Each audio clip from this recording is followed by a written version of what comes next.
Bab 65. Melihat kayu putih yang dilempar oleh bupati, tatapan kedua penjaga yang bertugas memukul pengadu menjadi berbinar. Mereka mengayunkan papan pemukul secara bergantian.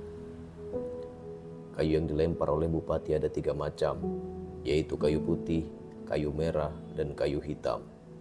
Warna putih menandakan hukuman seadanya, warna merah menandakan harus dihukum berat, dan warna hitam berarti harus dipukul sampai mati. Ini adalah peraturan untuk pukulan di pengadilan. Jika bupati telah mengeluarkan kayu berwarna hitam, bahkan diberikan sogokan sekalipun, para penjaga itu tetap harus menghukumnya dengan berat. Plak, plak. Suara papan pemukul terdengar nyaring. Namun, Danur yang terbaring di tanah tampak sangat heran. Kenapa rasanya tidak sakit? Padahal pukulan itu terdengar begitu keras, tapi bokongku tidak terkena pukulannya. Tuan Bupati sangat murah hati karena melemparkan tongkat putih, ditambah lagi ada yang memberi uang sogokan. Tapi anak ini benar-benar bodoh. Kalaupun tidak terasa sakit, seharusnya dia tetap berteriak. Kalau tidak berteriak, orang lain akan mengatakan bahwa pukulan kita hanya pura-pura. Pukul dia sekali, dia pasti akan berteriak. Dua pemburu tersebut saling pandang, lalu papan pemukul mereka jatuh di bokong Danur.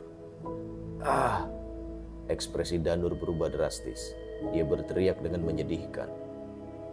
Begini baru benar.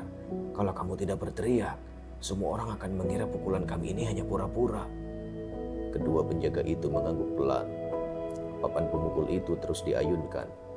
Jika Danur tidak berteriak, mereka akan memukulnya sekali. Setelah dipukul 3 kali berturut-turut, Danur juga mulai mengerti maksud penjaga ini. Dia berteriak dengan sangat mengenaskan. Demikianlah, 40 pukulan telah berlalu. Iqbal mengetuk meja dengan papan kayu dan bertanya, "Siapa kamu? Hal apa yang kamu mau adukan?" "Nama saya Danur. Saya adalah penduduk desa Pimola, Dusun Darmadi. Saya mau mengadukan bahwa polisi bernama Rangga dan Eko bersekongkol dengan Handoko yang ada di pasar ikan." Danur yang gemetaran mengangkat surat pengaduan dengan hati-hati menjelaskan rincian kasus tersebut. Dia sudah mendengar cerita Sony tentang bagaimana dia pergi ke pengadilan kabupaten untuk melaporkan Budi berulang kali. Jadi, Danur sudah tahu bagaimana cara mengajukan pengaduan. Desa Pimola, Dusun Darmadi. Iqbal mengernyit dan memandang ke arah Wakil Bupati Radit dengan tatapan tajam.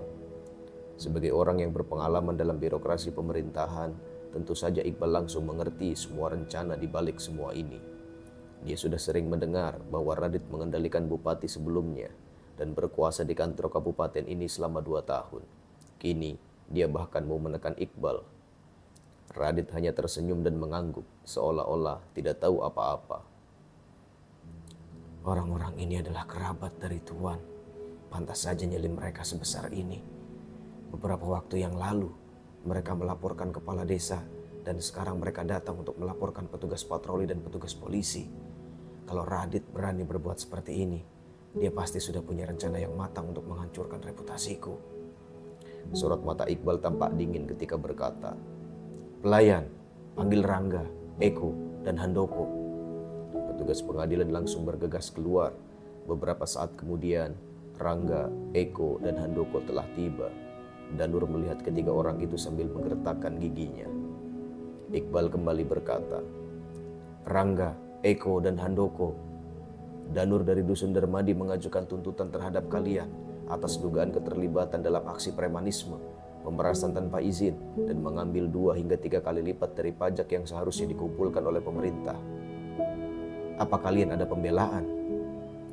Rangga berlutut di lantai dan berkata dengan tegas, "Tuan, ini hanya fitnah. Silakan minta bukti darinya. Kalau tidak, ini namanya pencemaran nama baik." Eko juga berkata dengan wajah sedih, "Tuan, saya telah melakukan patroli di pasar ikan selama bertahun-tahun dengan sungguh-sungguh. Saya tidak pernah mengambil sepeser pun dari pedagang. Tuan, silakan memanggil pedagang lainnya untuk diinterogasi dan memastikan bahwa saya tidak bersalah." "Benar, Tuan, ini adalah fitnah. Handoko berkata dengan nada sedih dan marah. Saya adalah pekerja di pasar ikan. Tetapi setelah dianiaya oleh para pengacau ini, kalau bukan karena Tuan Rangga dan Tuan Eko, saya mungkin sudah mati diserang oleh mereka. Tuan, tolong berikan keadilan kepada saya. Kalian berdua berbohong. Jelas-jelas kamu ini preman di pasar ikan. Dan kamu ini pendukung mereka. Danur menunjuk ketiga orang yang menolak untuk mengaku itu dengan cemas. Padahal Sony mengatakan bahwa begitu dia menyerahkan surat gugatan, Budi langsung mengaku bersalah tanpa melakukan pembelaan apapun. Kenapa ketiga orang ini berbeda? Harap tenang. Sambil menepuk meja, Iqbal menatap Handoko dengan senyum. Tenang saja. Aku tidak akan melepaskan penjahat manapun. Juga tidak akan sembarangan menjatuhkan tuduhan. Katanya, namamu ini Handoko ya? Benar Tuan.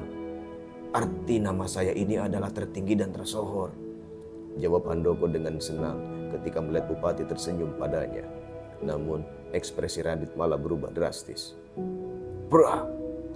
Iqbal kembali menepuk mejanya dan melemparkan kayu berwarna hitam. Lalu dia berkata dengan ekspresi dingin. Berani-beraninya seorang rakyat biasa mengatakan dirinya adalah yang tertinggi di hadapan pengadilan. Pelayan, pukul 80 kali.